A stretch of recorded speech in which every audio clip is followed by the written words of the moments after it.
Lecture में आपका स्वागत है जिसमें हम होस्ट बेस्ड फायरवॉल के बारे में आपको बताएंगे और ये भी देखेंगे कि किस तरह से इसका इंपॉर्टेंस है और किस तरह से इसको किया जा सकता है। तो इसके कुछ डेमोन्स्ट्रेशंस हैं जो आपको देखने पड़ेंगे। तो मेजरली हम पहले देखेंगे कि किस तरह से हम कोई भी ऑपरेटिंग सिस्टम, यदि मान लीजिए लिनक्स ऑपरेटिंग सिस्टम यूज कर रहे हैं, तो उसमें फायरवॉल किस तरह से आप एनेबल या डिसेबल कर सकते हैं, किस चीजों को आप यूज कर सकते हैं, तो वो हमें देखना होगा। पहले उससे पहले आपको ये समझना होगा कि होस्ट बेस्ड फायरवॉल है क्या, यदि आप नेटवर्क बेस्ड फायरवॉल अगर यूज करते हैं तो क्या डिफरेंसेस हैं, एंड फाइनली एक छोटा सा डेमोन्स्ट्रेशन वीडियो होगा जो आपके साथ में ये बताएगा कि अगर आपको सिर्फ फॉर एग्जांपल मान लीजिए मैं लिनक्स ऑपरेटिंग सिस्टम का एग्जांपल लेता हूं, तो किस तरह से आप उसको अपने स्पेसिफिक सिस्टम पे यूज कर सकते हैं और उसको एनेबल या फिर डिसेबल भी किया जा सकता है। उसमें आगे बढ़ने से पहले मैं पहले आपको बताता हूं कि मैं इस पर्टिकुलर लेक्चर में क्या क्या पॉइंट्स कवर करूंगा। तो वो मैंने यहाँ पे मेंशन किए हैं। सबसे पहले हम ये देखेंगे कि सपोज कर लीजिए अगर आपको होस्ट बेस्ड फायरवॉल है क्या, तो वो हमें पहले जानना होगा। उससे पहले मैं आपको ये बताऊं कि फायरवॉल क्या होती है, होस्ट बेस्ड फायरवॉल क्या है, और फाइनली हमें ये भी देखना होगा कि अगर हम डिफरेंसेस की बात करते हैं तो दोनों फायरवॉल के बीच का डिफरेंस क्या है। तो ये दो बहुत महत्वपूर्ण विषय हैं जिसमें हमको इस पर्टिकुलर लेक्चर में बात करनी है। एंड फाइनली फिर हम देखेंगे थोड़ा सा एग्जाम्पल लेके कि यदि अगर सपोज कर लीजिए आपके पास कोई भी ऑपरेटिंग सिस्टम है जिस पे आप काम कर रहे हैं, तो आपसे बोला जाए कि यदि आप फायरवॉल एनेबल या डिसेबल करिए तो वो आप किस प्रकार कर पाएंगे। तो उसमें मैंने लिनक्स ऑपरेटिंग सिस्टम का एग्जाम्पल लिया है। तो हम आगे बढ़ने से पहले आपको पहले ये बताते हैं, यदि आप होस्ट बेस्ड फायरवॉल की बात करते हैं तो उसका क्या मतलब है, उसको समझना हमारे लिए सबसे जरूरी है। फिर उसके बाद देखते हैं कि किस तरह से आप उसको काम में लेके आएंगे। तो यदि मैं होस्ट बेस्ड फायरवॉल की बात करता हूं तो ये एक तरह का सॉफ्टवेयर प्रोग्राम है आपके लिए जो कि रन करता है किसी सर्वर पे या किसी भी अन्य कंप्यूटर पे।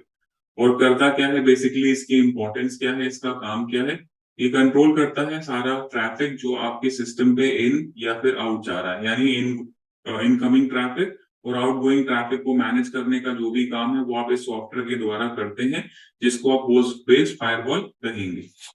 दूसरा इंपॉर्टेंट पॉइंट जो इसमें आता है कि आप इसको स्पेसिफिकली यूज कब करेंगे, तो वो भी मैंने मेंशन किया है। तो होस्ट बेस्ड फायरवॉल को हम यूज कर सकते हैं कब, प्रोटेक्ट करने के लिए किसी भी डिवाइस को जो कि आपको कनेक्ट करती है किससे, इंटरनेट से। तो ये एक इंपॉर्टेंट चीज है जो आपको याद रखनी है। यदि आप फायरवॉल का प्रयोग कर रहे हैं जो कि होस्ट बेस्ड फायरवॉल है, तो वो बेसिकली आपको कर क्या रही है, आपके डिवाइसेस को प्रोटेक्ट कर रही है जो कि आपको इंटरनेट से कनेक्ट करने में मदद करते हैं। जैसे कि कौन कौन से डिवाइसेस, आप लैपटॉप्स यूज करते हैं, डेस्कटॉप्स यूज कर रहे हैं, स्मार्टफोन्स यूज कर रहे हैं, यदि कोई भी सर्वर यूज कर रहे हैं जो कि आपके प्रेमाइसेस या ऑर्गेनाइजेशन में यूज हो रहा है, तो उसके लिए हम होस्ट बेस्ड फायरवॉल का यूज करेंगे। नेक्स्ट इंपॉर्टेंट क्वेश्चन जो मैंने यहाँ पे लिखा है, how does host based firewall work, ये किस प्रकार से काम करती है, तो बेसिकली हमें ये भी समझना होगा। तो बहुत सारी होस्ट बेस्ड फायरवॉल्स आप यूज कर सकते हैं और किस तरह से वो काम करती हैं, तो बेसिकली मैंने यहाँ मेंशन भी किया है कि वो काम करती है creating a list of rules, यानी यदि आपके पास फायरवॉल एक प्रकार के रूल्स लिखेगी और रूल स्पेसिफाई क्या करेंगे कि कौन सा ट्रैफिक अलाउड है और कौन सा ट्रैफिक नहीं अलाउड है। जैसे मैंने आपको पहले ही पॉइंट में बताया कि यदि आप होस्ट बेस्ड फायरवॉल का यूज कर रहे हैं तो वो एक तरह का आपके लिए सॉफ्टवेयर प्रोग्राम की तरह काम करता है कि कौन सा ट्रैफिक आपके सिस्टम पे आ रहा है और कौन सा ट्रैफिक आपके सिस्टम से बाहर जा रहा है। तो आप उस प्रकार से आपको पहले रूल लिखने पड़ेंगे और रूल्स आपको ये बताएंगे और ये स्पेसिफाई करेंगे कि जो ट्रैफिक है, कौन सा ट्रैफिक आपने अलाउ कर रखा है और किसको आपने अलाउ नहीं किया। जैसे फॉर एग्जाम्पल, उदाहरण के तौर पे मैंने यहाँ मेंशन किया कि अगर आप कोई भी रूल मेंशन करना चाहते हैं तो रूल आपको दिखेगा कैसे, तो rule might allow all traffic from IP address of your companies website. यदि आप किसी कंपनी में काम कर रहे हैं, कंपनी की कोई वेबसाइट है, तो आपने सारा ट्रैफिक किसी पर्टिकुलर आईपी एड्रेस जो कि आपकी कंपनी की वेबसाइट से करस्पॉन्ड करता है, तो वो सारा ट्रैफिक आप अलाउ करना चाहते हैं। लेकिन आप ब्लॉक करना चाहते हैं वो सभी ट्रैफिक जो कि नॉन मलिशियस आईपी एड्रेसेस से आ रहा, ठीक है। ऐसी बहुत सारी आईपी एड्रेसेस होती हैं जो हमें मालूम है कि वो मलिशियस ट्रैफिक जनरेट करेंगी आपकी ऑर्गेनाइजेशन या सिस्टम के लिए, तो हम उनको ब्लॉक कर सकते हैं। तो इनको लिख करने के लिए हमें रूल्स क्रिएट करने पड़ेंगे जो कि आप मैनुअली करते हैं, या दे कैन बी जनरेटेड ऑटोमेटिकली, आप ऑटोमेटिकली भी जनरेट कर सकते हैं। लेकिन कैसे, आपको पहले ट्रैफिक को मॉनिटर भी करना पड़ेगा और पैटर्न्स को आइडेंटिफाई करना है, जो कि बहुत ही एक इम्पोर्टेंट विषय है। तो आप होस्ट बेस्ड फायरवॉल काम कैसे करती है, एक छोटे से तरीके से आप समझ सकते हैं कि आपको रूल्स लिखने हैं। रूल्स का मतलब आपको पैटर्न्स को आइडेंटिफाई करना है। पैटर्न्स कैसे आइडेंटिफाई करेंगे, ट्रैफिक को मॉनिटर करके। यदि आपने इतना काम कर लिया है तो उसके बेसिस पे आप ये कह सकते हैं कि हाँ, ये वाला ट्रैफिक मैं ब्लॉक करना चाहता हूँ और ये वाला ट्रैफिक मैं अपनी कंपनी या ऑर्गेनाइजेशन के लिए अलाउ करना चाहता हूँ। तो ये एक इंपॉर्टेंट चीज है। लास्ट में मैंने यहाँ पे मेंशन किया है कि इसकी इंपॉर्टेंस क्या है, क्यों हम ऐसा यूज करते हैं, ये एक सॉफ्टवेयर प्रोग्राम है तो इसकी क्या जरूरत पड़ रही है, तो वो भी मैंने यहाँ पे लिखा है। जितने भी होस्ट बेस्ड फायरवॉल्स जो आप यूज करते हैं, इंपॉर्टेंट पार्ट है किसी भी सिक्योरिटी स्ट्रैटेजी के लिए। आपके पास बहुत सारी चीजें होंगी, आप इंट्रूजन डिटेक्शन सिस्टम यूज करेंगे, आप और भी सारी चीजें यूज कर सकते हैं, ठीक है, लेकिन आप जब भी ध्यान में रखें कि सबसे इंपॉर्टेंट क्या है, ये कोई भी सिक्योरिटी डिवाइस जो आप यूज कर रहे हैं तो होस्ट बेस्ड फायरवॉल एक इंपॉर्टेंट पार्ट है उसका। But they are not a perfect solution, मतलब ये पूरी तरह से कंप्लीट सोल्यूशन नहीं। यदि आप बोले कि हमने फायरवॉल लगा दी है तो किसी भी प्रकार का कोई साइबर अटैक या मैलवेयर अटैक नहीं होगा, ऐसा पॉसिबल नहीं है। आज की डेट पे बहुत सारे अटैक्स जो होते हैं वो बहुत सोफिस्टिकेटेड है, इसलिए कई बार वो उनको बाईपास कर दिया जाता है, यानी फायरवॉल आपकी बाईपास हो जाएगी, वो उन मलिशियस ट्रैफिक्स या मलिशियस अटैक्स को नहीं पकड़ पाएगी।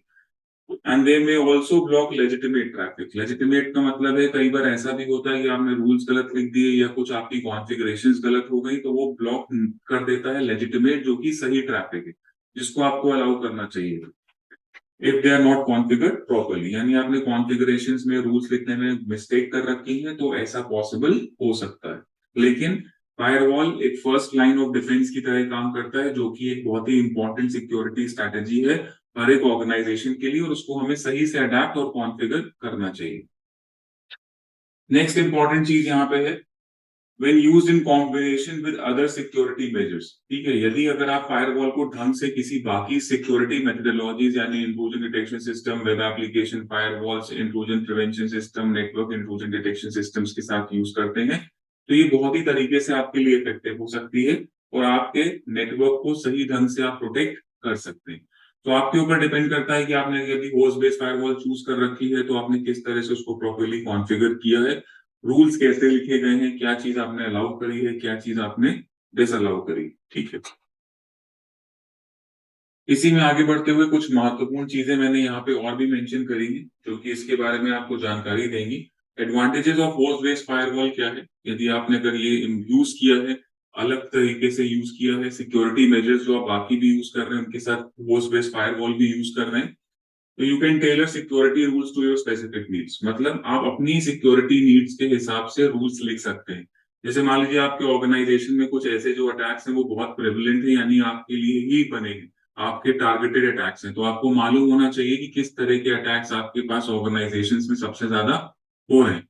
उसी बेसिस पे आप रूल्स को आइडेंटिफाई कर सकते हैं और रूल्स और पैटर्न्स को लिखा जा सकता है, ठीक है। तो ये आपके अकॉर्डिंगली, आपके नीड्स के अकॉर्डिंग आप उसको यूज में ला सकते हैं। Host-based firewalls can be used to protect any kind of devices that connects to the internet। यानी इसका यूज हर एक तरीके से, जितनी भी प्रकार की आप डिवाइसेस यूज कर रहे हैं जो कि आपको इंटरनेट से कनेक्ट करती हैं, उसके लिए आप होस्ट बेस्ड फायरवॉल्स का यूज कर सकते हैं। यानी यूज करने की बहुत सारी पॉसिबिलिटीज आपके पास अवेलेबल हैं, कस्टमाइजेशंस भी आपके पास अवेलेबल हैं, चेंजेस भी आप अपने हिसाब से कर सकते हैं यदि आपको पता होगा। They can be more effective than network firewalls. अभी मैं आपको बताऊंगा कि नेटवर्क बेस्ड फायरवॉल्स क्या होती हैं और उसमें डिफरेंस क्या होता है at blocking certain types of attacks, ठीक है। ये नेटवर्क बेस्ड फायरवॉल जो है, जो कि आप नेटवर्क डिवाइसेस के लिए या नेटवर्क मॉनिटरिंग करते समय यूज करते हैं, लेकिन होस्ट बेस्ड फायरवॉल ज्यादा इफेक्टिव हो सकती है किसी स्पेसिफिक टाइप के अटैक्स के लिए, तो इसीलिए बोला जाता है कि आप इसको कॉम्बिनेशन में जरूर यूज करें। अब बात आती है डिसएडवांटेजेस की। डिसएडवांटेजेस मैं नहीं बोलूंगा, मैं कहूंगा यदि आप से फॉर एग्जांपल अगर यूज भी कर रहे हैं तो कई बार ऐसा भी हो सकता है कि कॉन्फ़िगरेशन की गलती हो, रूल्स अगर ढंग से नहीं लिखे गए हो, तो उस समय आपके पास कई सारे प्रॉब्लम आ सकते हैं। सो ये मैंने यहाँ मेंशन किया, they can be bypass by sophisticated attacks. आज की डेट पे बहुत सारे ऐसे मैलवेयर अटैक्स हो रहे हैं जो कि बहुत सोफिस्टिकेटेड टारगेटेड हैं। उन तो कई बार ऐसा हो सकता है कि आपने रूल्स सही से नहीं लिखे हैं, कॉन्फ़िगरेशन सही से नहीं भी करी है, तो आपके कई सारे अटैक्स जो हैं वो आपकी फायरवॉल बाईपास कर देगी, यानी उसको वो पकड़ नहीं पाएगी। कई बार ऐसा भी होगा कि वो सही ट्रैफिक आपके लिए रोक दे, आपको जिसको अलाउ करना चाहिए था, तब भी वो हो सकता है कि आपकी कॉन्फ़िगरेशंस में दिक्कतें हों, इसकी वजह से वो उसको भी कई बार स्टॉप कर सकती है जो कि सही ट्रैफिक है। तीसरी इंपॉर्टेंट चीज यहाँ मेंशन करी है मैंने, they require each device to be configured individually, ठीक है। आपके पास कोई सेंट्रल सिस्टम जैसी चीज नहीं है। आपके पास एक और एग्जांपल, यदि मैं आपका डेस्कटॉप 1 लेता हूँ, डेस्कटॉप 2 लेता हूँ, यदि कोई भी सिस्टम में चेंज कर रहा हूँ तो उसका कॉन्फ़िगरेशन आपको इंडिविजुअली करना पड़ेगा हर डिवाइस के लिए, क्योंकि जैसा नाम है होस्ट बेस्ड, यानी अगर होस्ट चेंज हो रहा है तो ऑब्वियसली आपके पास उसको कॉन्फ़िगर करने के लिए तरीके भी चेंज होंगे। They may not be able to protect devices that are not connected to internet। ये एक इंपॉर्टेंट चीज है जो कि आपको ध्यान में रखनी पड़ेगी। जैसे मैंने फर्स्ट टाइम ही आपको बता दिया था, यदि आप से for example host based internet use कर रहे हैं तो ऑब्वियस सी बात है कि हम देख क्या रहे हैं, ट्रैफिक देख रहे हैं जो कि मेरे होस्ट पे आ रहा है, वो इनकमिंग ट्रैफिक है या फिर आउटगोइंग ट्रैफिक। तो आप उन पर्टिकुलर डिवाइसेस को प्रोटेक्ट नहीं कर पाएंगे जो कि आपके कनेक्टेड नहीं है इंटरनेट से। ठीक है। So what does host based firewall protect against? अगर वो इस तरह का काम नहीं कर पा रही है तो वो क्या करेगी? तो मैंने यहाँ पे लिखा है वैरायटी ऑफ थ्रेट्स, यानी कई तरह के मैलवेयर अटैक्स जो होते हैं, वायरस के अटैक्स हो सकते हैं, डिनाइल ऑफ सर्विसेज के अटैक हो सकते हैं, तो उनसे आपको प्रोटेक्शन करने में मदद करेगी। और किस तरह से कर रही है वो भी आपको चेक करना पड़ेगा।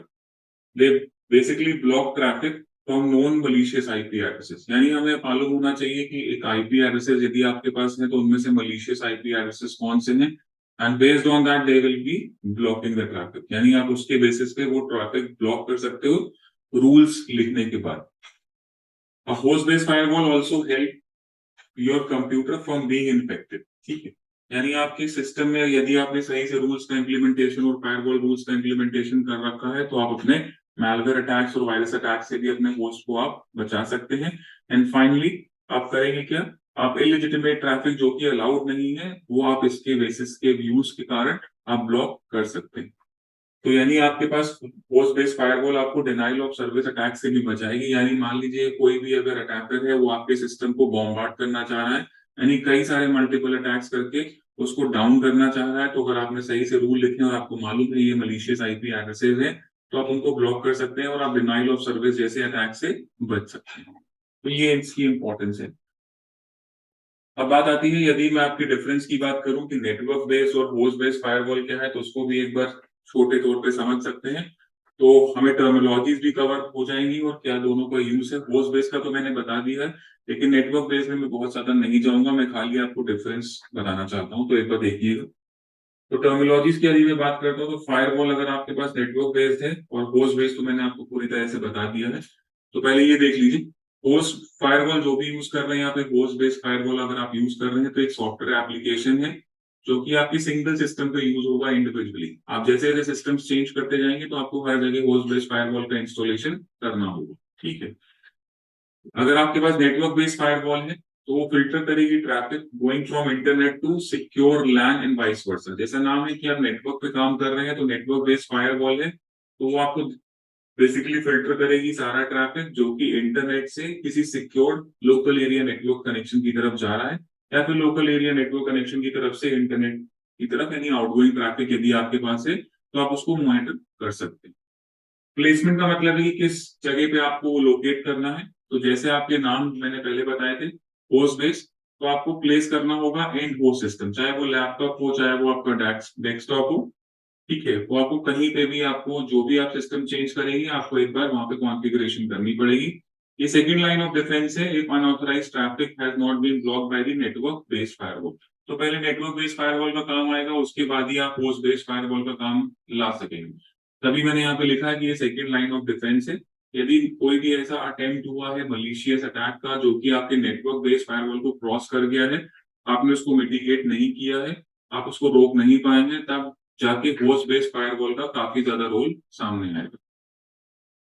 इसका प्लेसमेंट यदि आप देखेंगे तो यह होता है एट पेरीमीटर और बॉर्डर ऑफ नेटवर्क, जहां पे यानी मान लीजिए आपका internet hand off point to address है जो कि आपकी unauthorised access from exit exit point को दर्शाता है। ठीक है। यानी आपका जहां पे फर्स्ट बॉर्डर है, जो आपका पहला लाइन ऑफ डिफेंस है, वो आपका नेटवर्क ही।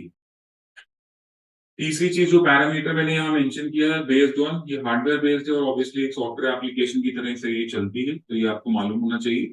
फंक्शंस कहाँ कहाँ पे हैं, ये आपके नेटवर्क के फंक्शंस हैं। ऑब्वियसली आप पूरा जो भी नेटवर्क आप देख रहे हैं वहां पे आप इसके लिए मॉनिटरिंग के लिए यूज कर सकते हैं, ट्रैफिक को ब्लॉक अनब्लॉक करने के लिए यूज कर सकते हैं, और ये स्पेसिफिकली होस्ट पे यूज होगा। मोबिलिटी की बात आती है तो आप इसको मूव नहीं कर सकते until all the assets of LAN have been migrated to a new location। यदि आप इसको माइग्रेट करना चाहते हैं तो आपको सारी एसेट्स जो आपके पास मौजूद हैं वो सारे का सारा पूरा माइग्रेशन करना पड़ेगा। लेकिन अगर आप होस्ट बेस्ड फायरवॉल की बात करते हैं, अगर ये इंस्टॉल्ड है एंड होस्ट या मशीन पे, तो उसकी मोबिलिटी फ्रेंडली है। हम कहीं पे भी ले जाएं और उसको वैसे ही उसी प्रकार यूज करेंगे तो सॉफ्टवेयर एप्लीकेशंस में आपको चेंजेस नहीं करने पड़ेंगे। लेकिन नेटवर्क बेस्ड फायरवॉल में ऐसा नहीं है, इसमें आपको चेंजेस करेंगे अगर आपको माइग्रेशन करना पड़ता है। नेटवर्क प्रोटेक्शन की जहां तक बात आती है तो एक स्ट्रॉन्ग डिफेंस बैरियर है कंपेयर्ड विद होस्ट बेस। ठीक है, बहुत ज्यादा एक इंपॉर्टेंट चीज है क्योंकि मैंने पहले भी बोला ये फर्स्ट लाइन ऑफ डिफेंस है। यदि इसको कोई ब्रेक डाउन करता है तब आपके लिए होस्ट बेस्ड फायरवॉल के लिए जो भी काम है वो और भी ज्यादा इंपॉर्टेंट हो जाता है। यहाँ पे एक चीज लिखी है कि network firewalls are hardened enough leaving very less space for attacker to play. Okay, बहुत ही ज्यादा हार्डेंड और बहुत ही ज्यादा सिक्योरिटी कंट्रोल्स उसमें दिए जाते हैं, लेकिन तब भी हमने देखा है कि ये ब्रेक डाउन होता है। ये limited defence barrier compare to network firewalls. तो ये भी मैंने काफी चीजें आपको इसके लिए क्लियर कर दी। स्केलेबिलिटी का मतलब है आप किस प्रकार से, यदि आपकी यूजेज बहुत बढ़ रही है, आपका ट्रैफिक बढ़ रहा है, आपका सिस्टम ज्यादा है, तो स्केल कर पाएंगे कि नहीं। यदि मैं एक बार होस्ट बेस्ड फायरवॉल की पहले बात करता हूँ तो मोर एफर्ट्स रिक्वायर होंगे, आपको ज्यादा काम करना पड़ेगा स्केल करने के लिए in terms of installation maintenance on each device, अगर आपके नंबर ऑफ होस्ट की संख्या बढ़ रही है। लेकिन अगर आप देखेंगे कि नेटवर्क वाली साइड पे तो ये इजिली स्केल हो जाएगा। क्यों? Increase in number of users in LAN triggers more bandwidth requirement. ठीक है, आपको बैंडविड्थ की ज्यादा रिक्वायरमेंट पड़ेगी एंड राइटली साइज्ड फायरवॉल जो अगर आपने यूज करी है, यदि पहले ही डिसीजन लिया है सही, तो आपको ज्यादा एफर्ट नहीं डालना। तो जो बड़ी ऑर्गेनाइजेशंस होती हैं वो पहले से ही ये मान के चलती हैं कि आने वाले समय में उनके यूजर्स बढ़ेंगे, तो वो बड़ी यूजर संख्या के हिसाब से एक ऑप्शन तलाशती है और उसको यूज करती है। अब मैं लिनक्स ऑपरेटिंग सिस्टम की बात करता हूँ कि किस तरह से आप उसको यूज करेंगे। बाकी आप विंडोज ऑपरेटिंग सिस्टम के भी एग्जांपल्स देख सकते हैं कि किस तरह पे कहाँ पे है, लेकिन मैंने कोशिश करी है कि पहले अगर मैं आपको लिनक्स ऑपरेटिंग सिस्टम के बारे में बताऊं, क्योंकि हमने इसका डिस्कशन पहले से काफी किया है। यदि मैं इनमें अगर आपसे बोलता हूँ कि यदि आपको फायरवॉल का यूजेज करना है तो आप किस प्रकार करेंगे, तो देखिए फिर मैं आपको एग्जाम्पल से भी दिखाऊंगा। How to set up a firewall in Linux की बात करते हैं तो किस तरह से ये काम करता है। जरूरी नहीं है कि मैं आप लिनक्स का ही एग्जाम्पल लें, आप बाकी किसी और का भी एग्जाम्पल ले सकते हैं। देखिए, most of the Linux distributions जो भी आप यूज करते हैं वो बाय डिफॉल्ट आपकी फायरवॉल टूल्स के साथ आते हैं, जो कि आप यूज कर सकते हैं, लेकिन पहले आपको कॉन्फ़िगर करना पड़ेगा कमांड्स का यूज करके, और बहुत ही आसान तरह से आप उसका यूजेज कर सकते हैं। तो हम क्या करेंगे इस पर्टिकुलर डेमोन्स्ट्रेशन में, हम यूज कर रहे हैं आईपी टेबल्स का, जो कि एक डिफॉल्ट टूल है जो कि हमें लिनक्स प्रोवाइड करता है, किस लिए, एस्टैब्लिश करने के लिए फायरवॉल। तो आईपी टेबल्स बेसिकली आप टूल की तरह यूज करेंगे, यानी आपको सेटअप करना पड़ेगा, मेंटेन करना पड़ेगा और इंस्पेक्ट करने में आपकी मदद करेगा। क्या चीज? टेबल्स, जो कि आपके लाइक IPv4 के पैकेट है या फिर IPv6 के पैकेट्स हैं, और फिर आप उसी प्रकार से रूल्स लिख सकते हैं। ठीक है, अब इसमें एक मेजर चीज आती है जो आपको मालूम होनी चाहिए कि एक वर्ड यूज होगा बार बार चेन्स के नाम से। तो चेन्स कुछ नहीं है, चेन्स हम बोलते हैं कि एक सेट ऑफ रूल्स है जो कि डिफाइन किए गए हैं किसी पर्टिकुलर टास्क को करने के लिए।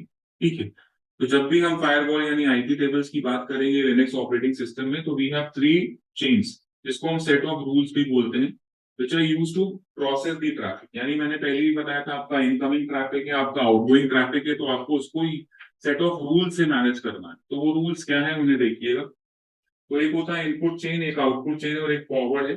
तो बहुत ही आसान भाषा में यहाँ पे मेंशन भी किया है। तो इनपुट चेन जैसा उसका नाम है, तो कोई भी ट्रैफिक जो कि आपके इंटरनेट की तरफ से आ रहा है लोकल मशीन पे, has to go through the input chain, उसको आपको इनपुट चेन से पास कराना होगा, जिसका मतलब क्या है, they have to go through all the rules that have been set up in the input chain. तो कोई भी इनकमिंग ट्रैफिक जो कि इंटरनेट की साइड से आपकी लोकल मशीन पे आ रहा है वो इनपुट चेंज में लिखे हुए रूल से पास ऑन होगा। आउटपुट चेंज का जैसे नाम है वैसे ही काम है। Any traffic going from local machine to the internet, यानी कोई भी ट्रैफिक जो लोकल मशीन से इंटरनेट की तरफ जा रहा है वो आपके आउटपुट चेन से प्रोसेस यानी उन रूल से पास होते हुए जाएगा। एंड फाइनली मेरे पास एक चीज यहाँ पे तीसरी चीज लिखी गई थी जो कि हम फॉरवर्ड चेन्स कहते हैं। तो फॉरवर्ड चेन्स का मतलब है कोई भी traffic which is coming from external network and going to another net, मतलब एक्सटर्नल नेटवर्क से आया, फिर आपने उसको लिया, उसके बाद वो किसी भी दूसरे नेटवर्क में गया, तो that means has to go through the forward chain. आप फॉरवर्डिंग तो कर ही रहे हैं, क्योंकि आपने एक्सटर्नल नेटवर्क से लिया, उसके बाद उसको किसी दूसरे नेटवर्क में जाने के लिए आपने परमिशन दी। इसका मतलब क्या हुआ? It is used when two or more computers are connected, एंड जब आपको डेटा सेंड करना है उनके बीच में, तब आप फॉरवर्ड चेंज का यूज करेंगे। ठीक है, तो तीनों एक्शंस जो कि आईपी टेबल्स में है कैन परफॉर्म ऑन ट्रैफिक। ठीक है, तो अब वो आईपी टेबल्स में किस तरह से आप दर्शाएंगे तो वो भी देखिएगा। पहली चीज बहुत इंपॉर्टेंट यहाँ लिखिए, अगर एक्सेप्ट की बात है तो जब भी ट्रैफिक पास करेगा रूल से इन इट स्पेसिफाइड चेन, तो आईपी टेबल एक्सेप्ट करेगी ट्रैफिक। ठीक है, यानी स्पेसिफाइड चेन्स जो भी आपके पास है और उस वो जो रूल्स लेके गए थे उनको ट्रैफिक पास कर रहा है, तो इसका मतलब है आपने उसको एक्सेप्ट कर लिया, यानी आईपी टेबल उसको एक्सेप्ट बोलेगी। अगर ड्रॉप है तो एक इंपॉर्टेंट चीज है, ये दूसरे तरह का एक्शन है। पहला एक्सेप्ट था, दूसरा ड्रॉप है, तीसरा रिजेक्ट।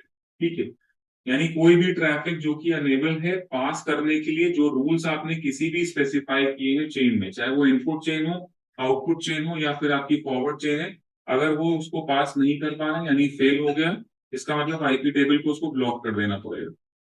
रिजेक्ट का मतलब क्या है? दिस टाइप ऑफ एक्शन जो मैंने यहाँ पे लिखा है ड्रॉप के माध्यम से, ये सिमिलर है to drop action but it sends a message to the centre of the traffic. ठीक है, वो सेंडर जो है आपके ट्रैफिक का उसको एक मैसेज भी भेजेगा और कहेगा क्या? That data transfer has been failed, मतलब आप उसको बता रहे हैं कि आपका डेटा ट्रांसफर नहीं हो सका है, आपने ड्रॉप एक्शन तो ले लिया। ठीक है, एज अ जनरल रूल आप रिजेक्ट यूज करते हैं when you want the other end to know the port is unreachable. ठीक है, आप जबकि बताना नहीं चाहते कि आप इफ यू मतलब आप ये बोल रहे हैं कि आपका जो अदर एंड है, ठीक है, उसको मालूम चलना चाहिए कि पोर्ट आपका अनरीचेबल है, तो आप रिजेक्ट यूज करेंगे। और ड्रॉप यूज करेंगे for connections to host you don't want people to see. ठीक है, तो दो अलग अलग तरीके से हमने इसको यहाँ पे लिखा है, यदि रिजेक्ट कब दिखाना चाहेंगे और ड्रॉप कब करना चाहेंगे। तो ड्रॉप आप वो कनेक्शंस के लिए यूज करेंगे फॉर जो कि आपकी होस्ट के लिए है, लेकिन आप नहीं बताना चाह रहे हैं और नहीं आप चाहते कि दूसरे लोगों को मालूम चले इस बारे में। ठीक है, लेकिन फाइनली सपोज के लिए आप रिजेक्ट की बात करते हैं, तो रिजेक्ट आप तब यूज करेंगे जब आप चाहते हैं कि अदर एंड पे जो कि पोर्ट है वो की एक अनरीचेबल तरह से आपको दिखाई दे। तो आप जब यूज करना स्टार्ट करेंगे तो आपको ज्यादा चीजें क्लियर होंगी। अब बात आती है कि how to set up this particular firewall, जो कि मैं बात कर रहा हूँ आईपी टेबल्स का यूज करके। इसमें एक दूसरा एग्जाम्पल भी होगा जो मैं आपको दिखाऊंगा। दूसरा एग्जाम्पल बेसिकली हमने यूएफडब्ल्यू का यूज किया है जो कि उबंटू की फायरवॉल है।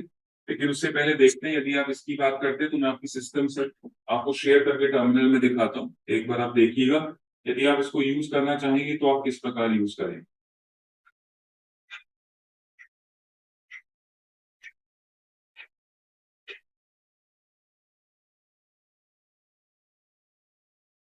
ये आपको कमांड टर्मिनल दिख रहा होगा आपको। तो इस तरह के आपके पास लैब्स भी होंगी जिसमें आप इनका काम में ला सकते हैं, तो आप एक एक करके देखिएगा। बाकी फिर मैं आपको प्रेजेंटेशन स्लाइड्स पे दिखाऊंगा कि आपने जो भी मेंशन किया है वहां पे रूल्स भी लिखे हैं। ठीक है, यदि आप बोलते हैं कि आपको करंट रूल्स आईपी टेबल्स में जो भी लिखे हैं उनको सिर्फ देखना ही है, तो नॉर्मल कमांड्स हैं आपके पास, आप sudo आईपी टेबल्स टाइप कर सकते हैं और -l आपकी लिस्टिंग के लिए है, तो आपसे पासवर्ड मांगेगा जो कि आपको देना होगा। तो आप ऊपर देख सकते हैं मैंने यहाँ पे पहले आईपी टेबल्स के बारे में ही बात करी है। तो आईपी टेबल्स में अगर आप ध्यान से देखेंगे तो देखिए एक चेन लिखी है मैंने इनपुट, एक चेन लिखी है आपके पास फॉरवर्ड, एक चेन लिखी है आपके पास आउटपुट। ठीक है, तो वो आपको दिखाएगा कि आपके पास तीन चेन्स यूज हो रही है, एक इनपुट है, एक फॉरवर्ड है और एक आउटपुट की तरह से है। और आप देख भी सकते हैं कॉलम हेडर्स में, लेकिन अभी कोई भी हमने रूल्स यहाँ पे नहीं लिखे हैं, इसलिए आपको सब कुछ चीजें ब्लैंक दिख रही है। और ये कई जब आप यूज करना स्टार्ट करेंगे लिनक्स ऑपरेटिंग सिस्टम में तो प्री डिफाइंड रूल्स नहीं होते, इसलिए चाहे आपको ब्लैंक में लग रही है। फिर अगर आप रूल्स को क्लियर करना चाहते हैं तो वैसे अभी तो कोई यहाँ पे रूल है नहीं आपके लिए, तो उसके लिए आप सिंपल -f का प्रयोग कर सकते हैं। और जब आप क्लिक करेंगे तो आप ऑटोमेटिकली वापस से लिस्टिंग को देख सकते हैं। तो यदि अभी आपके पास कोई भी रूल नहीं है इसलिए आप खाली है, तो अभी आप खाली ऊपर के तीन चीजों को देखिएगा, क्योंकि मैं यूएफडब्ल्यू का यूज अभी नहीं कर रहा, अभी मैं खाली आईपी टेबल्स का ही यूज करूंगा। पहले तो हमें उसी को देखना होगा। अब बात आती है चेंज करने की डिफॉल्ट पॉलिसी ऑफ चेंज। ठीक है, किस तरह से आप चेंज करेंगे, कुछ आपको एक्शन लेना है, कोई रूल बनाना है तो आपको किस तरह से करना होगा, तो ये भी एक इम्पोर्टेंट तरीका है। जैसे मान लीजिए आईपी टेबल्स आपने यूज किए, ठीक है, तो आईपी टेबल्स में आप किस तरह से मतलब अपना पहला रूल बनाएंगे, किस तरह से उसको इम्प्लीमेंट करेंगे, तो वो वाली चीजें भी बहुत इंपॉर्टेंट है। जैसे फॉर एग्जांपल यदि मैं आपसे कहूं कि चेंज करिए जो कि डिफॉल्ट पॉलिसी है आपके पास चेन की। तो आपको कैसे करना पड़ेगा, जैसे मान लीजिए आपके पास आप फॉरवर्ड चेन देखते हैं, ठीक है, लेकिन मान लीजिए आपसे बोला जाए कि इस फॉरवर्ड चेन को ड्रॉप चेन में चेंज कर दें, तो कुछ आपको करना नहीं होगा। तो सिंपल मान लीजिए मैंने जो कमांड है वो यूज करी, आईपी टेबल और -p, ठीक है। मान लीजिए आपके पास पहले फॉरवर्ड चेन है किसी भी पर्टिकुलर रूल के लिए, अब आप उसको चेंज करना चाहते हैं ड्रॉप में, ठीक है। तो ये आपकी पॉलिसी को बेसिकली चेंज कर रहा है फ्रॉम फॉरवर्ड टू ड्रॉप। तो ये आपको ये वाला कमांड बेसिकली क्या करेगा, स्टॉप करेगा कोई भी ट्रैफिक जो कि फॉरवर्डेड है आपके सिस्टम से, ठीक है। That means no other system can use your system as an intermediatory to pass the data, ठीक है। यानी आपके सिस्टम को इंटरमीडिएट की तरह से यूज नहीं किया जा सकता। तो ये मैंने स्पेलिंग शायद गलत लिख दी थी, आप ड्रॉप है, जैसे आप क्लिक करेंगे तो ये पॉलिसीज आपको देखने को मिलेंगी। तो लेकिन अभी हमारे पास यहाँ पे कुछ भी नहीं था डेस्टिनेशन में, तो इसलिए बेसिकली आपको ये सारी चीजें यहाँ पे रिफ्लेक्ट नहीं हो रही। अब देखते हैं इसमें आगे अगर आपको कुछ और चेंजेस करने हैं तो आप किस प्रकार से कर सकते हैं, तो वो भी मैं आपको दिखाता हूँ। मैं दोबारा से सिस्टम शेयर करूंगा। आप अगर मान लीजिए आपने इम्प्लीमेंट करना है कोई भी रूल, से फॉर एग्जांपल अब आपको अगर अपने भी रूल बनाने हैं, तो आप किस तरह से रूल बनाएंगे, तो पहले वो भी एक बार हम देख लेते हैं। तो मैं आपको अभी बताता हूँ कि रूल कैसे बनेंगे।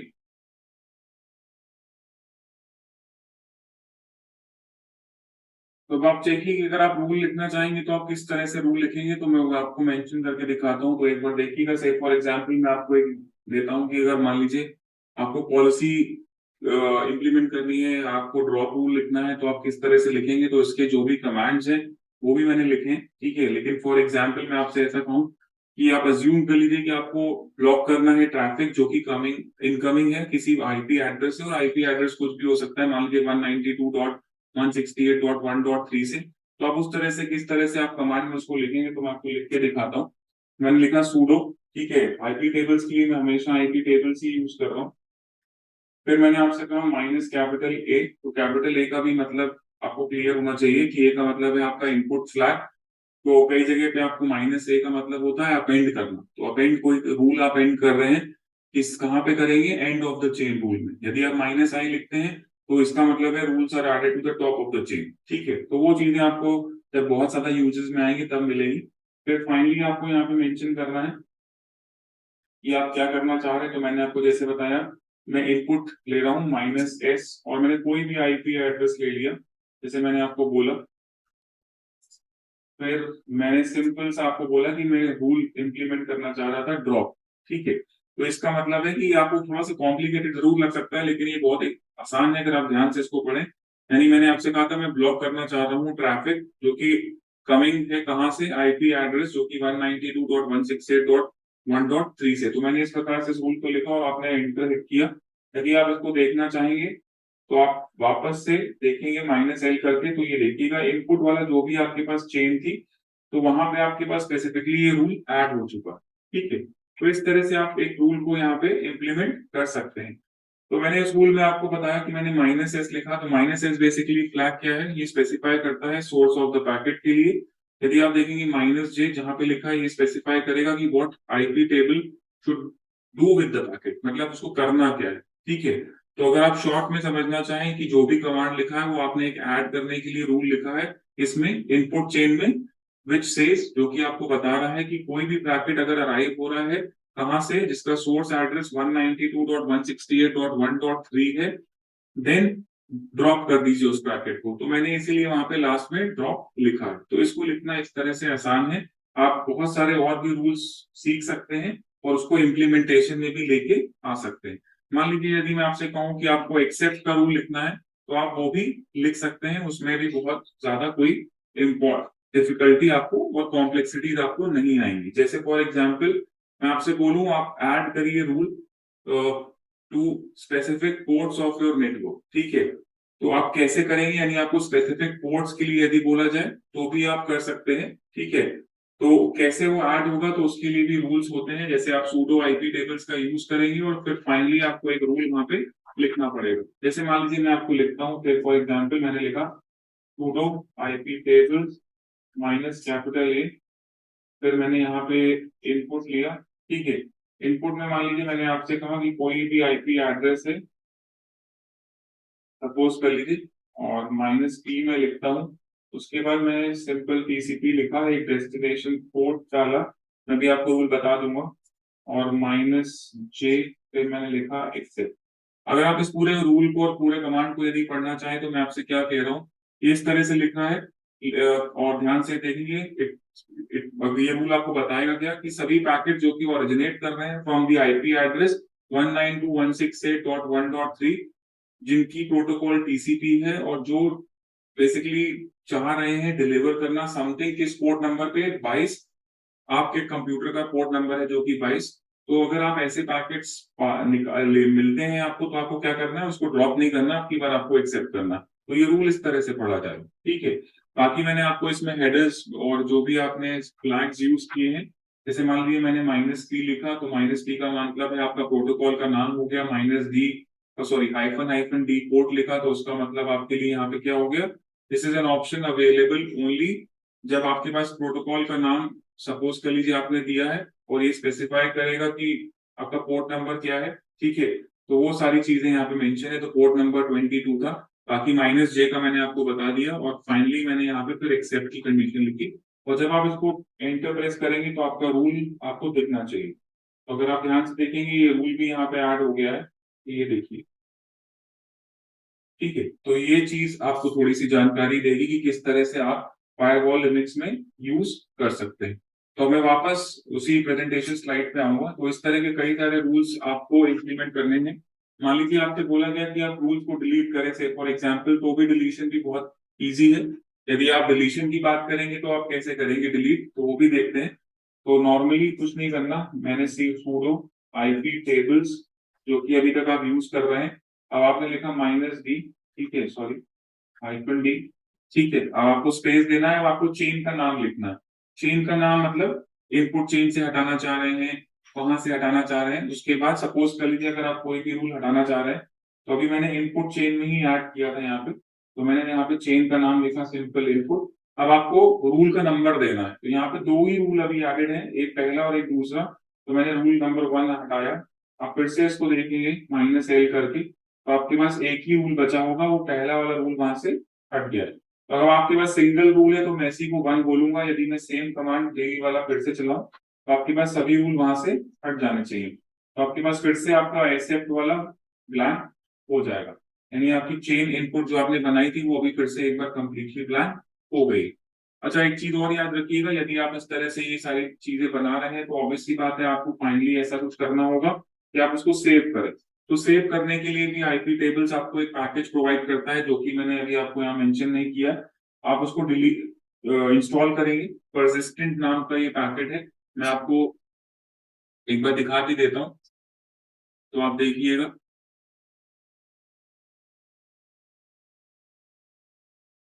देखिए यहाँ पे तो ये सारे रूल्स मैंने आपके लिए लिखे थे, जो कि आपने एक बार चला के भी देख लिए। यदि आपके पास एक फॉर एग्जांपल जो सारी चीजें हैं, चाहे आपने सब कुछ कर लिया, आप कॉन्फ़िगरेशंस को सेव भी करना चाहेंगे, तो सेव करने के लिए याद रखिएगा आपके पास नॉर्मल कमांड्स हैं। तो एक परसिस्टेंट करके आपके पास पैकेज होगा, जो कि आपको डाउनलोड करके इंस्टॉल भी करना होगा। तो सिंपल सा कमांड आप लिख सकते हैं, sudo apt-get install, फिर स्पेस आप देंगे, स्पेस के बाद आपको लिखना है आईपी टेबल्स, और फिर एक हाइफन लगा के परसिस्टेंट नाम का एक पैकेज है जिसको आपको इंस्टॉल करना है। और जब एक बार इंस्टॉलेशन आपका कंप्लीट हो जाएगा, और आप अपनी कॉन्फ़िगरेशंस को सेव भी कर सकते हैं इसके माध्यम से, ठीक है। तो ये सारी चीजें आपको ध्यान में रखनी है, और ये एक इम्पॉर्टेंट है। और सेव करने के लिए भी आपके पास ऑप्शंस अवेलेबल होंगे।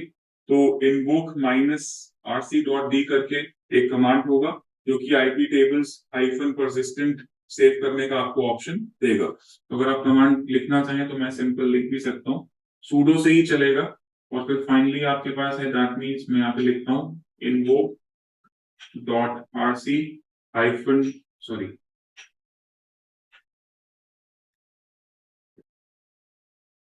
invoke -rc.d, फिर आपको स्पेस देना है। फाइनली आप फिर से यही लिखेंगे, आईपी टेबल्स हाइफन परसिस्टेंट आपका पैकेज है, और फिर आपको स्पेस देके क्या लिखना है, सेव। तो ये आपके लिए सेव करेगा। तो ये दो कमांड्स हैं जो कि आपकी कॉन्फ़िगरेशन सेव करने में आपकी हेल्प करेगी। तो ये एक सिंपल सा एक नॉर्मल तरीका है कि आईपी टेबल्स को कैसे यूज करेंगे। अब बात आती है दूसरे तरीके की। आपके पास एक यूएफडब्ल्यू भी होता है। तो यूएफडब्ल्यू भी आपको हेल्प करेगा कि किस तरह से आप फायरवॉल का सेटअप करें। ठीक है, तो उसके लिए भी मैंने कुछ कमांड्स लिखे हैं, तो वो भी मैं आपको करके दिखाऊंगा। ठीक है, तो यहाँ पे कई सारे ऑप्शंस हैं और सबके कमांड्स अलग अलग मैंने आपको स्पेसिफाई भी कर दिए हैं। तो एक बार देख लेते हैं कि इन कमांड्स का यूज कैसे करना है और कैसे आप इनको फायरवॉल के लिए यूज में लेके आ सकते हैं। तो मैं वापस से आपके सिस्टम में लॉग इन करूंगा ताकि आप एक बार देख सकें कि किस तरह से ये पॉसिबिलिटीज भी आपके लिए अवेलेबल है। तो वापस से हम अपनी उसी स्क्रीन पे वापस आते हैं जिसको मैंने यूज किया था। तो मैंने इसे फॉर एग्जांपल क्लियर कर ली है। अब आपको दोबारा से एक बार देखना है। पहले मान लीजिए आप यूएफडब्ल्यू का यूज कैसे करेंगे। तो एक फाइल आपको मिलेगी। तो मैंने simple sudo nano nano basically editor की तरह यूज होता है। तो /etc/default एंड फाइनली मैं यूएफडब्ल्यू पे जाता हूँ।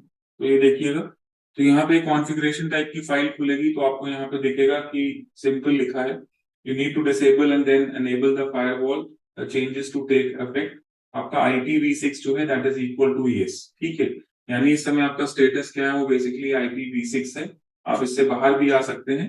अब आपको डिफॉल्ट पॉलिसीज मान लीजिए लिखनी है। ठीक है, तो वो आप कैसे लिखेंगे, जैसे आप वहां पे आईपी टेबल्स में लिख रहे थे वैसा ही काम आप यहाँ पे भी कर सकते हैं। देखिए, मैंने लिखा sudo ufw डिफॉल्ट, ये क्योंकि डिफॉल्ट है, डिफॉल्ट डिनाई मान के मैंने लिखा इनकमिंग। तो default incoming policy change to deny, be sure to update your rules accordingly. ठीक है, तो इसका मतलब क्या है कि बेसिकली आपने ये सारी चीजें आप डिफॉल्ट पॉलिसीज बेसिकली बना रहे हैं। एंड फाइनली से फॉर एग्जांपल यदि मैं ऐसा कुछ करना चाहूंगी तो मैंने डिनाई किया, तो मैं सिंपल इसको अलाउ भी कर सकता हूँ। मैंने लिखा अलाउ। और अभी इन सबको देखेंगे भी एक एक करके कि किस तरह से आप स्टेटस चेक कर लेते हैं। मान लीजिए मैं लिखता हूँ आउट गोइंग। तो default outgoing policy has been change to allow एंड आपका जो भी चीज है वो रूल्स में अपडेट हुआ है या फिर नहीं, तो उनको भी हम एक एक करके साथ में देखते हुए चलेंगे। तो अभी हम देखते हैं कि हमने क्या क्या चेंजेस किए। अब मान लीजिए मैं आपको स्पेसिफिकली बोलूं कि आपको अलाउ करना है SSH कनेक्शंस को, तो क्या उसके लिए भी आपके पास यूएफडब्ल्यू में पॉलिसी है? बिल्कुल है। पहले आपको सिंपल देखना पड़ेगा कि आपके पास क्या क्या चीजें मौजूद हैं। तो मैंने लिखा sudo ufw। एक बार देखते हैं कि एप्लीकेशन क्या है उसकी लिस्ट। तो उसके लिए नॉर्मल कमांड है। देखिए, ओपन एसएसएच मेरे पास एक एप्लीकेशन की तरह मौजूद है। अब देखते हैं कि इसको आप अलाउ कैसे करेंगे। तो मैंने लिखा sudo ufw, आप मेंशन करेंगे allow and finally open SSH जो आपके पास यहाँ पे लिखा है।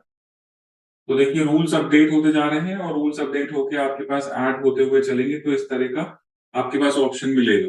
इसका मतलब है दिस विल क्रिएट एक फायरवॉल का रूल बनाएगा और अलाउ करेगा कनेक्शंस। ठीक है, port number specifically by default 22 होता है, विच इज द पोर्ट जहां पे आपका SSH डीमन लिसन करेगा, वो भी बाय डिफॉल्ट। ठीक है, अब मान लीजिए आप और तरह से इसको मतलब करना चाहें, आप अलाउ करना चाहते हैं SSH लेकिन वो सर्विस के नाम के हिसाब से, तो कैसे करेंगे। तो sudo सिंपल यूएफडब्ल्यू मैंने लिखा, फिर मैंने अलाउ किया और SSH मेरी सर्विस है। तो ये भी आपके पास टूल को अपडेट करने का तरीका है। आप पोर्ट नंबर से करना चाहें तो भी कर सकते हैं। ये सिंपल से एग्जांपल है, तरीके कई सारे हैं। ठीक है, तो तरीका आप कोई भी यूज कर लीजिए, लेकिन अब आपको मालूम होना चाहिए कि किस तरह से आपको करना है। अब फाइनली आपको एनेबल करनी है यूएफडब्ल्यू। तो पहले देखते हैं कि क्या क्या हुआ है। तो मैंने लिखा sudo ufw शो करिए ऐड। तो देखिए, इतनी सारी चीजें मैंने अभी आपके सामने चलाई थी। आपने अलाउ किया था ओपन SSH, फिर मैंने कहा पोर्ट नंबर करिए 22 जो आपका SSH से है, फिर खाली पोर्ट नंबर 22 किया, तो वो इस तरह से आपके पास लिख के आएगा। अब आप उसको एनेबल करना चाहते हैं तो sudo ufw एंड फाइनली आप इसमें लिख सकते हैं एनेबल। सॉरी, देखिए, जब आप एनेबल लिखेंगे तो firewall is active and enabled on the system startup. ठीक है, तो ये एनेबल कर देगा। और इसी तरह से आपको यदि डिसेबल करना है तो आप डिसेबल के लिए भी कमांड यूज करेंगे। ऐसा नहीं खाली आप अलाउ करेंगे। यदि आप डिसेबल करना चाहते हैं तो आपके पास डिसेबल की भी पॉसिबिलिटीज हैं। ठीक है, तो डिसेबल करने के लिए भी आपके पास कुछ नहीं है, आप सिंपल मान लीजिए मैंने यहाँ पे लिखा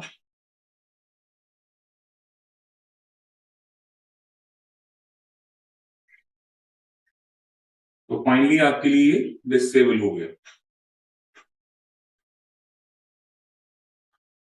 तो जब ये आप डिसेबल कर लेंगे तो आप किस तरह से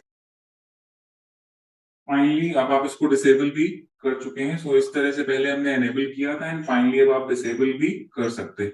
इसी तरह से कई सारे और भी रूल्स हैं, यदि आप लिखना चाहें आपको डिनाई करना है तो डिनाई के भी ऑप्शंस अवेलेबल हैं।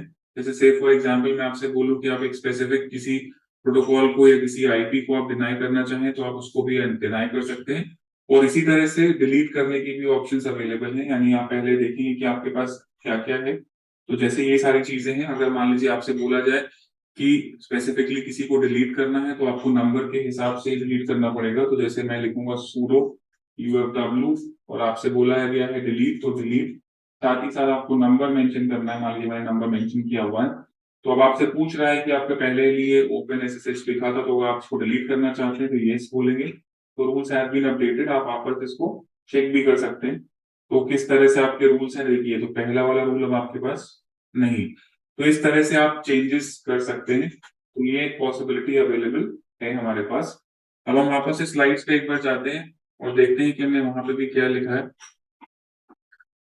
तो देखिए यहाँ पे आपके पास ये सारे जितने भी रूल्स मैंने वहां पे यूज किए थे तो मैंने यहाँ पे अपडेट कर दिए। ठीक है, आप इनको एक एक बार ट्राई कर सकते हैं, जिससे आपको थोड़ी सी क्लैरिटी हो जाएगी कि किस तरह से दोनों फायरवॉल्स का हमने यूज किया है। तो देख अब हम इस मॉड्यूल के लास्ट में आ चुके हैं, जिसमें हमने ये देखा है कि यदि आपके पास फायरवॉल की बात हो रही है तो फायरवॉल कितने प्रकार की हो सकती है। तो हमने होस्ट बेस्ड फायरवॉल को चेक किया, उसको कंपेयर किया कि यदि आप नेटवर्क बेस्ड फायरवॉल की बात करते हैं तो वो क्या है, कौन से लेवल पे यूज हो रही है, क्या स्केलेबिलिटी है। फिर एज एन एग्जाम्पल जैसे लिनक्स ऑपरेटिंग सिस्टम है, तो हमारे पास लिनक्स ऑपरेटिंग सिस्टम में हमें बाय डिफॉल्ट फायरवॉल्स मिलती है, जिसमें हमारे पास यूएफडब्ल्यू के माध्यम से और हम स्पेसिफिकली यूज कर सकते हैं आपके लिए आईपी टेबल्स का। तो हमने कुछ उसमें डेमोन्स्ट्रेशन देखे। और अगर आप विंडोज की बात करेंगे तो विंडोज में आपके पास विंडोज सिक्योरिटी के अंतर्गत भी फायरवॉल्स के ऑप्शंस अवेलेबल होते हैं, जो कि मैं अभी आपको आने वाले ऑप्शंस और आने वाले लेक्चर्स में भी, जैसे थ्रेट प्रोटेक्शन है और ये सारी चीजें मैं आपको बताऊंगा। तो ये वाले लेक्चर में हमने ये चेक कर लिया कि यूएफडब्ल्यू और उनसे संबंधित आईपी टेबल्स को किस तरह से यूज किया जा सकता है। अब हम अगले लेक्चर में मिलेंगे, जिसमें मैं एंटीवायरस के बारे में आपको बताऊंगा और उसमें देखूंगा कि वायरस, थ्रेट प्रोटेक्शन और फायरवॉल किस तरह से वहां पे यूज हो रही है।